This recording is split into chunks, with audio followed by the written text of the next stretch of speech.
Hi guys, my name's Babs Webb, and this is my first real YouTube video. The others didn't count. They're bad.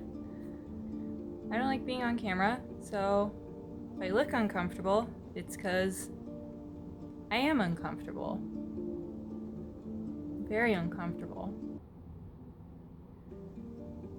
But yeah, so in this video, I kind of wanted to show you guys my process, because I know a lot of you guys have been asking for that. So yeah, enjoy. Also, this is my emotional sport snake. It's helping me be comfortable on camera. I think it's working so far. It's a good boy.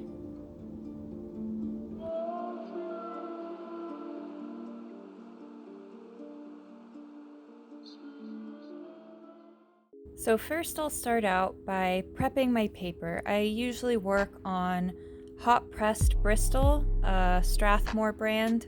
I've worked with a lot of different other brands too, and honestly it's just whatever you feel most comfortable with.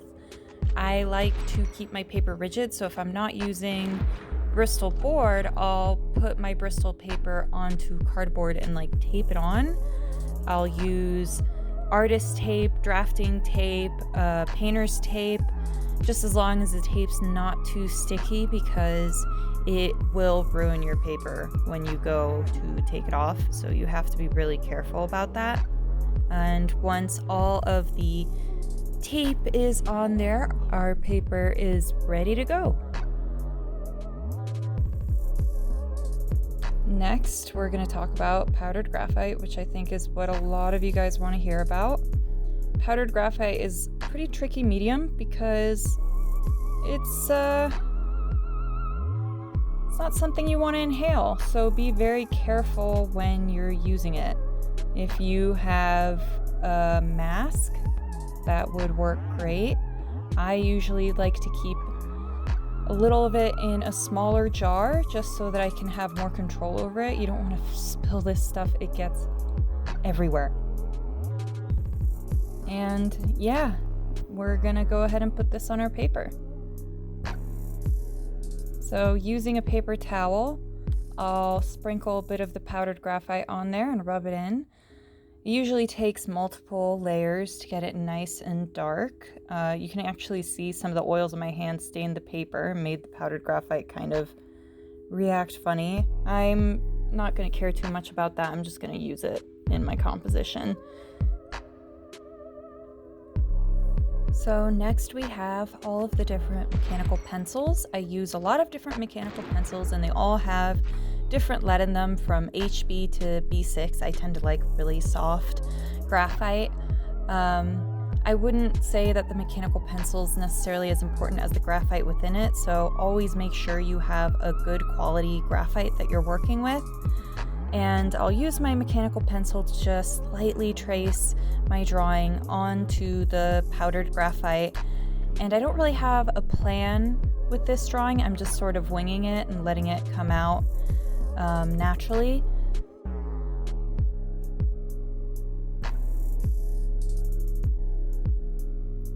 Next, we have all of the different erasers that I use. I would say the kneaded eraser is probably my favorite and the one I recommend the most for working with powdered graphite, because it is so versatile. Once it does get to that dark color though, it's good to just get a new one because it'll smudge more than it erases, so make sure that you keep your kneaded eraser fresh. And I also have a variety of different eraser sticks that I'll use as well. I don't necessarily have a favorite brand with those, but you know, whichever one works for you. I recommend all the ones I'm showing right now. And I'll use those to kind of, I'll use them the same as a mechanical pencil, really. They are just as good for mark making as the pencils themselves, and I would say that they're just as important when it comes to creating the piece. And I'll just use them to fill in the shapes of my composition and get those textures going. And yeah. So I'll go back and forth with the erasers and the mechanical pencil, figuring everything out. I also use paintbrushes to help push around the powdered graphite. The type of paintbrush or quality of paintbrush really doesn't matter. I literally use the cheapest ones I can find. But I'm gonna go ahead and stop talking and let you guys enjoy the full process. And enjoy!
So I just want to slow things down here for a second and show you guys how long and tedious this process actually is. I generally just really gently graze my mechanical pencil over the paper to really smooth out the texture of the graphite in certain places and accentuate it in other places. I'll also use a kneaded eraser and go back and forth with the mechanical pencil and my erasers for hours. I mean, this video should have been like 9 hours long, but you guys don't want to watch that, so I sped it up because your time is valuable. And I think you guys have also noticed how reflective the graphite becomes. I add a lot of layers of graphite and it just becomes this really shiny surface. And what I'll do is I'll use a matte medium spray to really flatten out that shine and mattify the piece. It also really helps darken the graphite too. The brands that I used for this piece was Krylon Matte Fixative, although I would actually recommend using the Golden Matte Archival Varnish instead. It just works a lot faster and a lot better.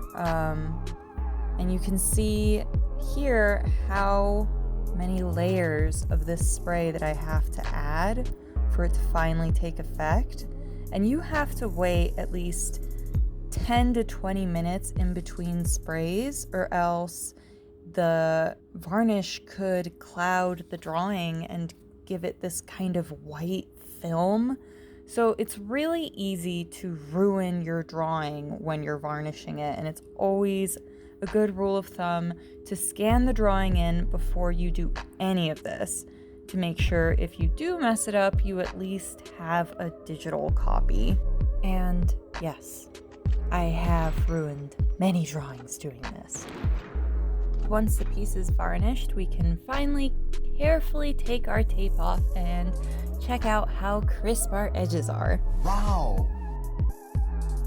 So the final step is to add white highlights using acrylic paint.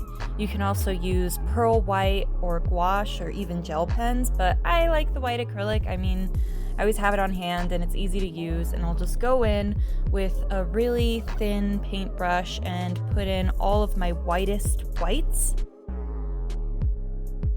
After that, all I have to do is sign the piece and it's officially done.